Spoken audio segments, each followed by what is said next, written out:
یہ جو ابھی فرما رہے تھے ڈاکٹر اسرار رحمہ اللہ تعالیٰ کے بیٹے، میرے تعارف کے وقت کے مفتی صاحب کی بڑی قربانی ہے کہ تشریف لائے ہیں. یہ واقعی بہت بڑی قربانی ہے. 4 سے اجازت لے کے آیا ہوں. جب آپ کہیں جاتے ہیں، دیکھیں داماد کی مثال سسرال میں ایسے ہے جیسے اسرائیل میں فلسطینی. میں جب سفر کے لیے جاتا ہوں تو 4 جگہ سے مجھے پرمیشن لینی پڑتی ہے کہ جانا ہے جانا ہے جانا ہے جانا ہے، چاروں طرف سے. پھر میری انکوائری ہوتی ہے کہ اکیلا جا رہا ہے یا کسی کو لے کے جا رہا ہے. میں جب نکلا ہوں نا ایئرپورٹ جانے کے لیے تو میری ایک وائف کا میسج آیا تھا کہ مجھے اطلاع ملی ہے کہ دوسری ساتھ میں ہے. میں نے قسمیں اٹھائیں کہ یہ بالکل پروپیگنڈا ہے میرے خلاف، غلط ہے. چلیں تھوڑی سی تو آپ کے چہروں پہ مسکراہٹ آئی، کچھ میں سمجھتا ہوں وہ بات تھوڑا غور سے سنیں گے آپ لوگ. 2015 میں میسج ٹی وی نے مجھ سے انٹرویو لیا تھا کہ آپ کی مشہور شخصیات جو آپ کی نظر میں جو آپ کے لیے فیمس پرسنالٹی ہیں، جن سے آپ بہت زیادہ متاثر ہیں، وہ کون کون ہیں. تو میں نے 4 افراد کے نام لیے تھے. ایک حضرت مفتی تقی عثمانی صاحب، جن کی علمیت، تواضع اور تقوی کا پوری دنیا میں ڈنکا بجا ہوا ہے. واعظ و نصیحت کے اعتبار سے ایک بہترین واعظ جنہوں نے لوگوں کی زندگیاں پلٹیں اپنے واعظ و نصیحت سے، ان میں حضرت مولانا طارق جمیل صاحب کا نام آتا ہے. غیر مسلموں میں جتنے مضبوط طریقے سے کام کیا اور دھڑا دھڑ غیر مسلموں کو اسلام میں داخل کیا، ان کی کتابوں کے ریفرنسز اس طرح سے یاد کرنا، قرآن کی آیتوں کے حوالے یاد کرنا، اس میں اللہ تعالیٰ نے ڈاکٹر ذاکر نائک کو بہت بڑی فضیلت دی.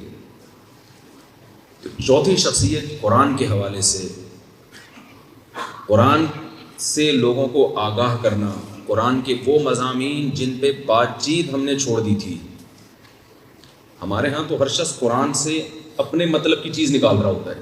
قرآن کے عمومی مضامین جس کو قرآن نے بہت زیادہ فوکس کیا ہے، ان مضامین کو ہائی لائٹ کرنا، اجاگر کرنا، پبلک کے سامنے لانا، اور اس انداز سے لانا جو پبلک چاہتی ہے.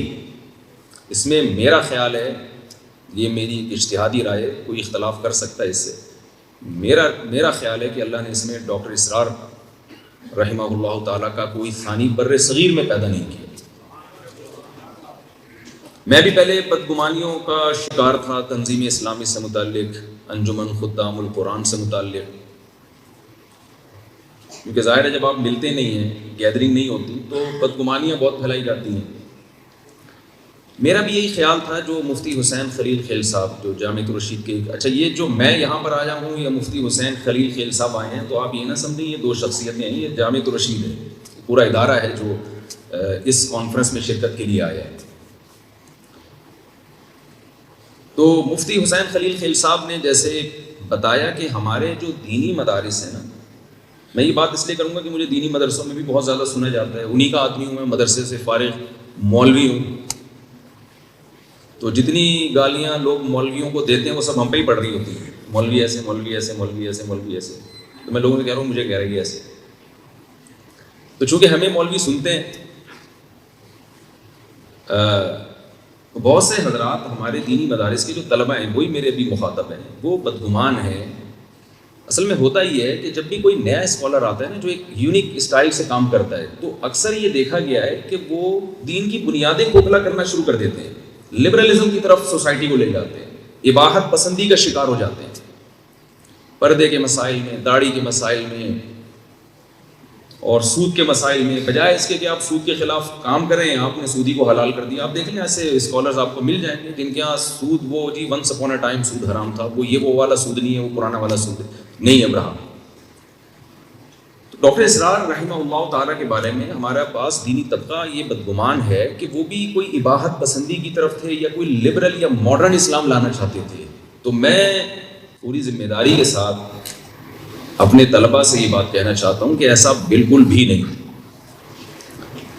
اور آپ نے کسی درخت کا پتہ لگانا ہو نا کہ یہ کھجور کا درخت ہے، یہ آم کا درخت ہے، یہ جی کیلے کا درخت ہے. اب اختلاف ہو گیا 2 آدمیوں کا، ایک کہہ رہا ہے یہ آم کا درخت ہے، وہ کہہ رہا نہیں یہ پیپل کا درخت ہے. تو ہم کہیں گے بھائی پھل آنے دو. میں سمجھا پا رہا ہوں اپنی بات؟ دور تو نہیں ہو رہے آپ؟ وہ آپ کیا کہیں گے بھائی ذرا پھل آنے دو. اگر آم نکلا تو یہ آم کا درخت ہے. اس میں اگر وہ پیپل کے پھل پیدا ہوئے تو کس کا درخت ہے؟ یہ پیپل کا درخت. اگر اس میں پپیتا نکلنا شروع ہو جائے تو کس کا درخت ہے؟ تو پپیتے کا درخت ہے. ڈاکٹر اسرار رحمہ اللہ تعالیٰ نے جو ٹیم تیار کی ہے، جو پھل تیار کیے ہیں، ان میں ہمیں وہ لبرلزم نظر نہیں آتا. شجاع الدین شیخ صاحب بیٹھے ہوئے ہیں ماشاءاللہ، اتنی بڑی داڑھی. صبح ایئرپورٹ میں میرے ساتھ تھے کراچی کے امیر، حضرت کا نام بھول گیا ہوں میں، عطاء الرحمان صاحب. مجھے صرف اپنے سسرالیوں کے نام پتہ ہیں، باقی اتنے زیادہ ہیں کہ اب مزید اسپیس بچی نہیں. میں لوگوں سے کہتا ہوں کہ میرے حوصلے کو داد دو، ہول سیل کے حساب سے سالے ہیں میرے، ہول سیل. تو ایک آدھ سالہ ٹینشن کے لیے کافی ہوتا ہے کہ نہیں ہوتا؟ میرے ہول سیل کے حساب سے سالے ہیں. تو آپ پھر بھی دیکھو میں لاہور آ گیا. تو حضرت سے بات ہو رہی تھی تو ماشاءاللہ ان کی ایکٹیویٹیز دیکھی ہم نے، داڑھی دیکھیں ماشاءاللہ. آج کل تو نئے دیکھیں، میں کوئی جو داڑھی جس کی نہیں ہے اس کو برا نہیں کہہ رہا میں، لیکن آپ داڑھی کا ہی انکار کرنا شروع کر دیں. ماڈرن اسلام ایسا ایک تصور پیش کریں، پردے کا ہی انکار کرنا شروع کر دیں، یا پردے کے احکام میں اتنی تبدیلیاں کہ وہ پردہ اور ہونا نہ ہونا برابر ہو گیا. تو علماء نے چونکہ دیکھا کہ جو بھی کوئی نئے اسکالرز آتے ہیں ایک الگ اسٹائل سے کام کرتے ہیں، تو پھر وہ لبرلزم کی طرف اور اہل مغرب کو خوش کرنے کی کوشش میں لگ جاتے ہیں. یہاں ان کی تقریریں کچھ اور ہوتی ہیں، وہاں جا کے کچھ اور. کسی نے جہاد کا انکار کر دیا.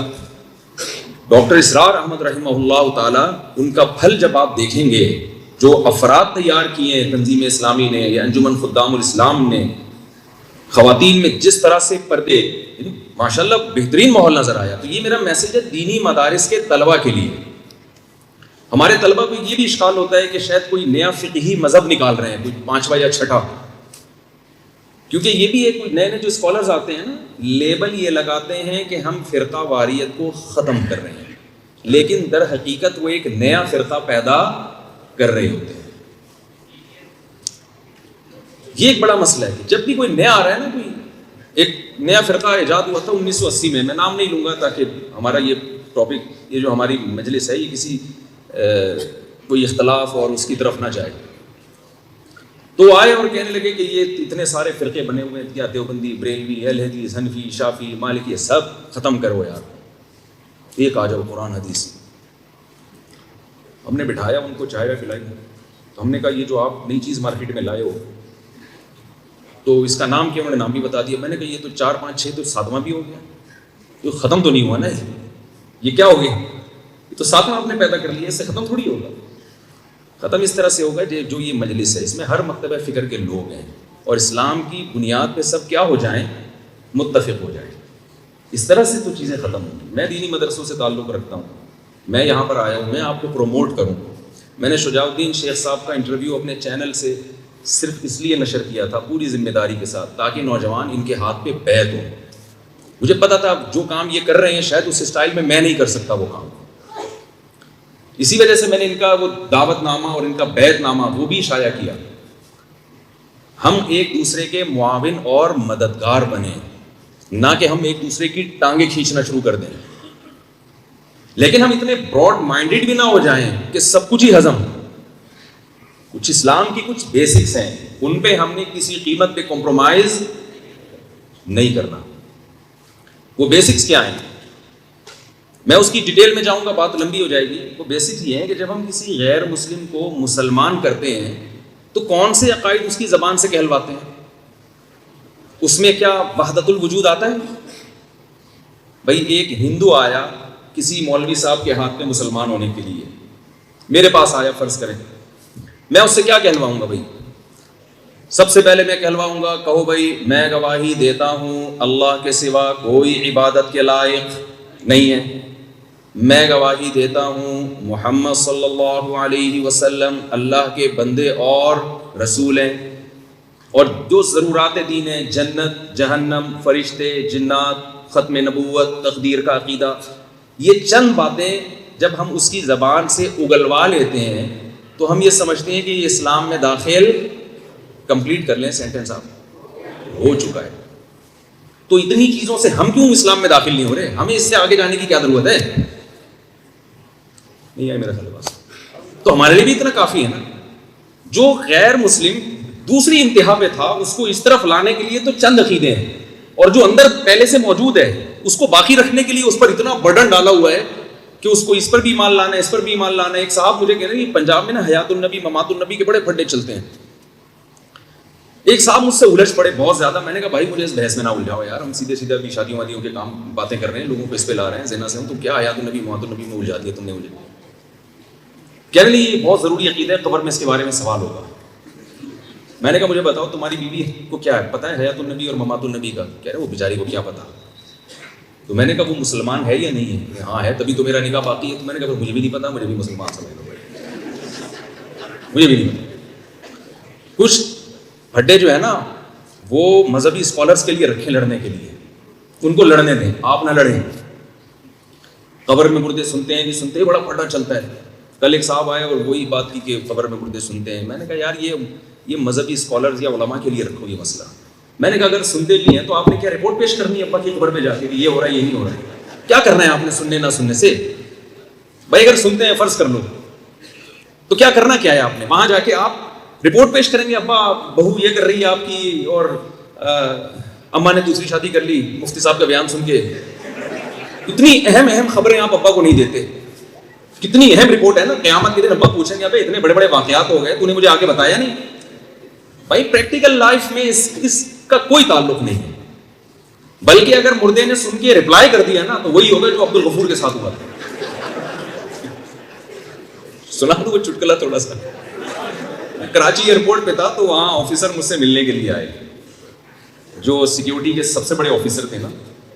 ایسے لگ رہا تھا جیسے میرے انتظار میں ہے کہ مفتی صاحب کبھی ایئرپورٹ آئیں تو پکڑوں میں.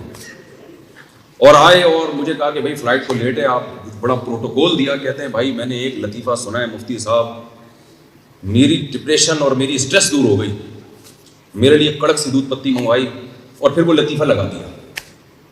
وہ لطیفہ یہ تھا, بھائی معذرت میں تھوڑا سا موضوع سے ہٹ رہا ہوں, تھوڑا سا فریش ہو رہے ہیں. تو وہ لطیفہ یہ لگایا کہ قاری صاحب نے چھٹی نہیں کرتے تھے.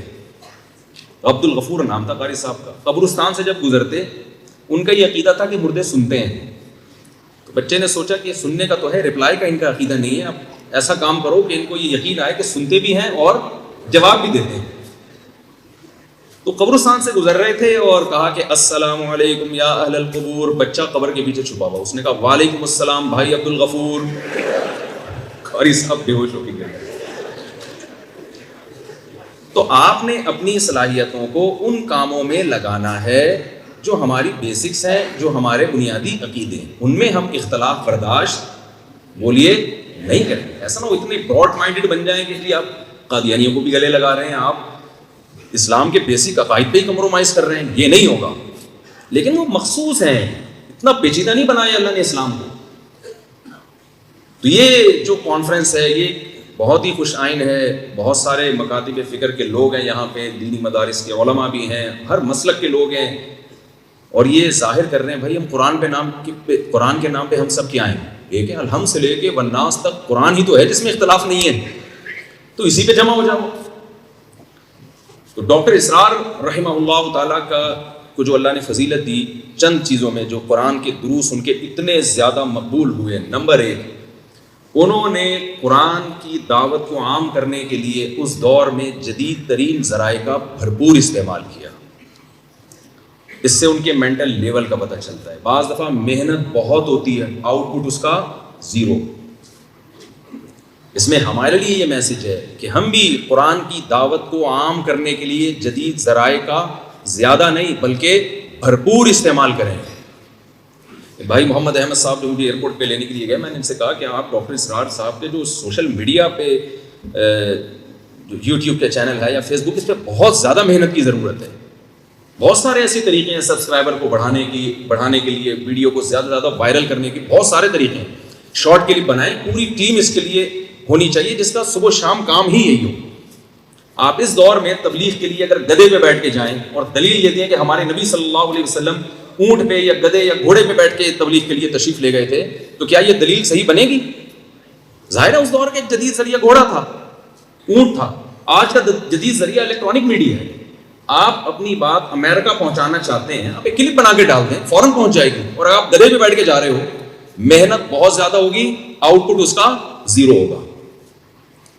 تو ڈاکٹر اسرار رحمہ اللہ تعالیٰ کا سب سے پہلا کارنامہ یہ تھا کہ جس وقت لوگ ان جدید ذرائع سے دور بھاگتے تھے, انہوں نے اس وقت ان جدید ذرائع کا بھرپور استعمال کیا, جس کی برکتیں آج ہمیں نظر آ رہی ہیں.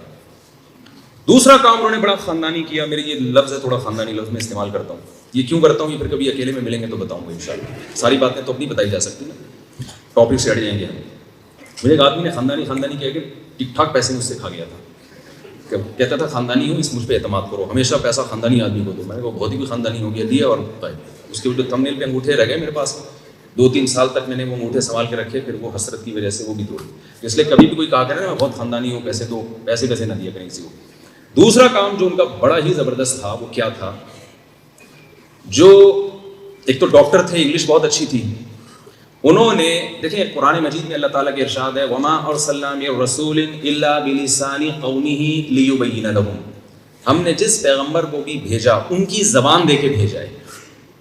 ڈاکٹر اسرار رحمہ اللہ تعالیٰ کی زبان وہی تھی جو ایجوکیٹڈ اور پڑھے لکھے طبقے کی زبان تھی. اس سے بہت فائدہ ہوا ہے. ہمارے ہاں جامعہ رشید میں درس قرآن کی تربیت دیا کرتا تھا, تو ایک طالب علم سے میں نے کہا کہ آپ درس قرآن دیں. میں نوٹ کرتا تھا کیا کیا خامی ہیں. تو وہ درس دیتے ہوئے کہنے لگے کہ اس آیت سے پتہ چلتا ہے کہ ہمارے اقوال و افعال میں تضاد نہیں ہونا چاہیے. میں نے کہا بھائی بہت بھاری ہو گیا, اس کو تھوڑا سا ہلکا رکھو.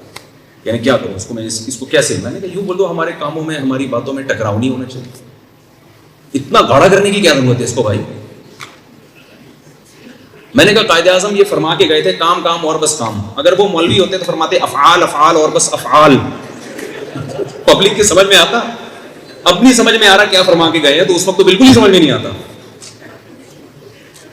تو اب ان کی تعلیمات کی دھجیاں اڑائی جا رہی ہیں. جب اتنی آسان زبان استعمال کی تو اگر افعال افعال اور بس افعال کہتے تو کتنا مشکل ہو جاتا. تو جو ایلیٹ طبقہ ہے اس کی جو زبان تھی, ان کا جو مینٹل لیول تھا, اس پہ آ کے انہوں نے بات کی ہے, جس سے جو ایلیٹ طبقہ ہے, وہ طبقہ جس کے ہاتھ میں قوم کی نبض ہے, اس پر انہوں نے محنت کی ہے. ایک پڑھے لکھے طبقے کو دین کی طرف لے کر آئے ہیں. موسیٰ علیہ السلام کو اللہ تعالیٰ نے ڈائریکٹ فرعون کی طرف بھیجا, عام لوگوں کی طرف نہیں بھیجا. وہ طبقہ جس کے ہاتھ میں قوم کی نبض ہوتی ہے وہ ٹھیک ہو جائے تو نیچے کا طبقہ آٹومیٹیکلی ٹھیک ہو جاتا ہے. الناس علی دین ملوکہم. جلدی سے بات کو سمیٹ کے میں ختم کر رہا ہوں. یہ ایک ان کی بڑی خوبی تھی. تیسری خوبی ان کی جو دروس میں آپ کو نظر آئے گی ان کے درس قرآن میں, ان مسائل کو ہائی لائٹ کیا جو سوسائٹی کی ضرورت ہے. بارات کا مسئلے پہ عام طور پہ ہم نے نہیں دیکھا کوئی بولتا ہو. جو لڑکیاں بوجھ بن گئی ہماری سوسائٹی پہ, 6 بیٹیاں ہیں, جہیز الگ اور ہر ایک کی بارات کا کھانا وہ الگ. انہوں نے لوگوں کو بتایا کہ بارات کا اسلام میں کوئی کانسیپٹ نہیں ہے. یہ ایسی سوسائٹی میں بات کرنا جہاں ہر جگہ بارات کا کھانا کھلایا جاتا ہو بہت مشکل کام ہے. اس کو ایکسیپٹ کرنا ذہنی طور پہ بہت مشکل ہے. جہیز کے خلاف جس بھرپور انداز سے نہ صرف آواز اٹھائی بلکہ عمل کر کے دکھایا, یہ بہت پازیٹیو وے میں ایک بہت اچھا کام کیا انہوں نے. سود کے خلاف اتنی مؤثر آواز اٹھائی. آج آپ کو جب بھی کہیں بات چلتی ہے, سپریم کورٹ میں سود کا مسئلہ آیا, تو آپ کو تنظیم اسلامی کے کارکن بہت متحرک نظر آتے ہیں. اس میں جناب شجاع الدین شیخ صاحب کو بھی اللہ جزائے خیر دے, ان کا بھی بہت بڑا دخل ہے. اور شجاع الدین شیخ صاحب کی ایک بہت بڑی خدمت ہے جو لوگوں کی نظروں سے اوجھل ہے. کے میں جو قرآن مجید نصاب میں شامل ہوا اور نصاب میں جو بہت حد تک اچھی تبدیلی ہوئی, اس میں ماشاءاللہ شجاع الدین شیخ صاحب کا بہت زیادہ دخل ہے. تو یہ بھی ایک پھل ہے جو ڈاکٹر اسرار رحمہ اللہ تعالیٰ کا کے درخت کے نکلے ہوئے پھل ہیں. میں چونکہ زیادہ میرا سلام دعا ان سے ہی رہی ہے تو ان کی کچھ خدمات سے میں متعارف ہوں. ان کی یہ خدمت تو بڑی خطرناک قسم کی تھی, لیکن میں بتا دیتا ہوں. بہت سارے لوگ میرا بیان نہیں سنتے تھے, ہمارے محلے کے تھے, سنتے نہیں تھے. میں نے کہا آپ کبھی جمعے میں نظر نہیں آئے. انہوں نے کہا شجاع الدین شیخ صاحب کا بیان آپ سے اچھا ہوتا ہے, وہاں سننے جاتے ہیں. سمجھ رہے ہیں, تو وہاں سننے جاتے ہیں. تو اب کرنا کیا ہے, اور بھی کچھ جو ڈاکٹر اسرار رحمہ اللہ تعالیٰ کے درس کی کچھ خوبیاں ہیں. اور ایک چوتھی خوبی کہ انہوں نے صرف درس دینے پر اکتفا نہیں کیا. اگر وہ صرف درس قرآن دیتے, باقاعدہ انجمن خدام الاسلام کے نام سے تنظیم بنا کے پورا جالنا بچھاتے دروس کا, تو ڈاکٹر اسرار رحمہ اللہ کے دنیا سے جاتے ہی وہ دروس کا سلسلہ ختم. تو یہ درخت نہ ہوتا جو وہ لگا کے جاتے. انہوں نے پورا ایک نیٹ ورک بچھایا اور اتنا مؤثر نیٹ ورک. تراویح کی 20 رکعتوں میں ہر 4 رکعت کے بعد پورا خلاصہ.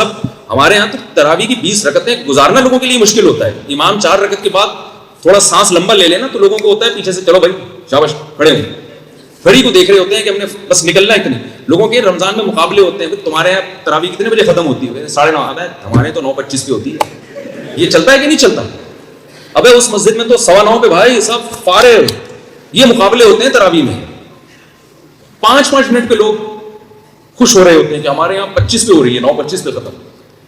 تو جس نماز میں لوگ اتنا بھاگنے کی فکر میں ہوں, وہاں اتنی بڑی تعداد کو, خواتین کو, مردوں کو بٹھانا اور 4 رکعت کے بعد پورا خلاصہ پیش کرنا اور لوگوں کا اس خلاصے کو شوق سے سننا, بلکہ آنا اور 3-3, 4-4 بجے جا کے تراویح کا ختم ہونا, یہ سننے والوں کی خوبی ہوگی یقیناً. لیکن جن لوگوں نے ان میں یہ جذبہ بھرا کہ اتنا دیر قرآن سنے وہ بیٹھ کے, میں سمجھتا ہوں وہ لوگ یقیناً قابل تعریف ہیں کہ اتنا لوگوں میں جذبہ پیدا کر دیا کہ قرآن سننے کے لیے اتنا ٹائم نکال کے آ رہے ہیں. 2017 میں بہت زیادہ لوگ میرے پاس آیا کرتے تھے. ہمارے قریب میں تنظیم اسلامی والوں کے یہاں تراویح ہوتی تھی, اس میں خواتین کی بھی بڑی تعداد ہوتی تھی. کچھ لوگوں نے مجھے کہا مفتی صاحب فتویٰ دو کہ خواتین کا گھر سے نکلنا حرام ہے, ناجائز ہے, چاہے وہ تراویح کے لیے آ رہی ہوں. مجھے امام حنیفہ رحمہ اللہ کا مشہور قول پیش کیا جاتا ہے کہ فتنے کا خوف ہو تو عورت کہاں رہے گی؟ گھر میں رہے گی. میں نے ان سے کہا میرے بھائی امام حنیفہ بھی زندہ ہوتے ہیں نا, وہ بھی فتویٰ دیتے, جب دیکھتے ہیں نا کہ یہ تراویح میں نہیں آ رہی تو تائق روڈ میں جا رہی ہیں تو وہ بھی کہتے ہیں بھائی ان کو تراویح میں لے آؤ. تو یہ تنظیم اسلامی والوں کی خوبی ہے کہ ان کو طارق روڈ جانے سے, یہاں طارق روڈ سے لاہور والے نہ سمجھتے ہوں, تو یہ تو یہاں کوئی اور رمضان کے آخری عشرے میں تو مارکیٹوں کا ٹائم ہوتا ہے نا. میں نے کہا یہ خوبی ہے میرے بھائی, یہ گھروں میں نہیں رہیں گی, ان کو انہوں نے بازاروں سے نکال کے قرآن سننے کے لیے لے آئے ہیں. تو آپ کیسی عجیب بات کر رہے ہو؟ امام حنیفہ بھی ہوتے تو وہی بات کر رہے تھے جو میں کر رہا ہوں.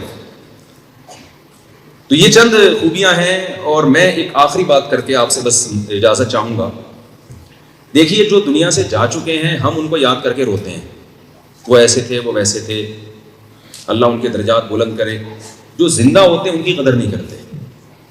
ڈاکٹر اسرار رحمہ اللہ تعالیٰ نے جو درخت لگایا وہ درخت الحمدللہ انجمن خدام الاسلام اور تنظیم اسلامی کی شکل میں آج بھی موجود ہے, وہ تھوڑی ختم ہوا ہے. تو ہم کو چاہیے ہم ایک دوسرے کا دست و بازو بن کے جتنے بھی دین کے شعبے ہیں ایک دوسرے کو سپورٹ کر کے ان شعبوں میں آگے بڑھنے کی کوشش کریں اور ہر شعبے کو آگے بڑھانے کی کوشش کریں. جو لبرل لوگ ہیں, جو سیکولر قوتیں ہیں, جو ملحد لوگ ہیں, ان کا کوئی فرقہ نہیں ہے, وہ سب متحد ہیں خدا کے انکار پر, بے پردگی, زنا, ہومو سیکسولیٹی, ان چیزوں کو پروموٹ کرنے میں وہ سب متفق ہیں. اس میں ان کا نہ کوئی دیوبندی ہے, نہ بریلوی ہے, نہ اہل حدیث ہے, نہ حنفی, نہ شافعی. وہ سب مل کے محنت کرتے ہیں. اور ہماری جب مسئلہ آتا ہے زنا کے خلاف آواز اٹھانے پر, یہ چونکہ دیوبندی ہے تو میں چونکہ گرین چینل والا ہوں میں نہیں جا رہا, میں یہ گرین والا ہے تو میں چونکہ وائٹ چینل والا ہوں میں نہیں جا رہا, یہ تنظیم اسلامی کا ہے میں چونکہ جماعت اسلامی کا ہوں تو میں, مجھے ایک صاحب نے پوچھا کہ ایک لڑکی کا رشتہ آئے, میری جماعت اسلامی کی ہے تو کر لوں. میں نے کہا جماعت غیر اسلامی والے سے کر لو, آپ اسلامی ٹھیک نہیں ہے, غیر اسلامی سے کریں. تو اگر ہم پازیٹیو وے میں اس طرح اسلام کی بیسک اور یہ وحدت الوجود اور یہ اس طرح کی چیزوں کو ہمیں ہائی لائٹ کرنے کی ضرورت ہی نہیں ہے, اٹھانے کی ضرورت ہی نہیں ہے. تلک امۃ قد خلت لہا ما کسبت ولکم ما کسبتم, اس کو ایکسپلین کرنے کی ضرورت ہی نہیں. ہمارے تو بیسک عقائد ہیں, ہم نے اسی کو لے کے چل رہے ہیں. تو میں آخری گزارش کے ساتھ سے یہ کروں گا کہ جو جا چکے اللہ ان کی مغفرت فرمائے. اب آپ نے قدر کرنی ہے جو موجود ہے. انجمن خدام القرآن کے ڈاکٹر عارف رشید صاحب اور تنظیم اسلامی کے جناب شیخ شجاع الدین صاحب اور بھی جو بھی جماعت کے ذمہ داران لوگ ہیں, جو نوجوان طبقہ ہے, ان کے ساتھ جڑیں, ان سے قرآن سیکھیں. یہاں الحمدللہ عربی گرامر سکھانے کا بھی ایک سیٹ اپ ہے, مجھے پتہ چلا. عربی سیکھیں, قرآن پڑھیں, آگے پھیلائیں. دیکھیں اگر آپ کسی اچھے ویژن کا حصہ نہیں بنے تو شیطان کے ویژن کا حصہ بن جاؤ گے. اس دنیا میں فارغ کوئی بھی نہیں. اگر اچھے کام میں نہیں لگایا تو آپ خود بخود برے کام میں لگ جائیں. اللہ تعالیٰ سمجھنے کی, عمل کی توفیق عطا فرمائے. وما علینا الا البلاغ.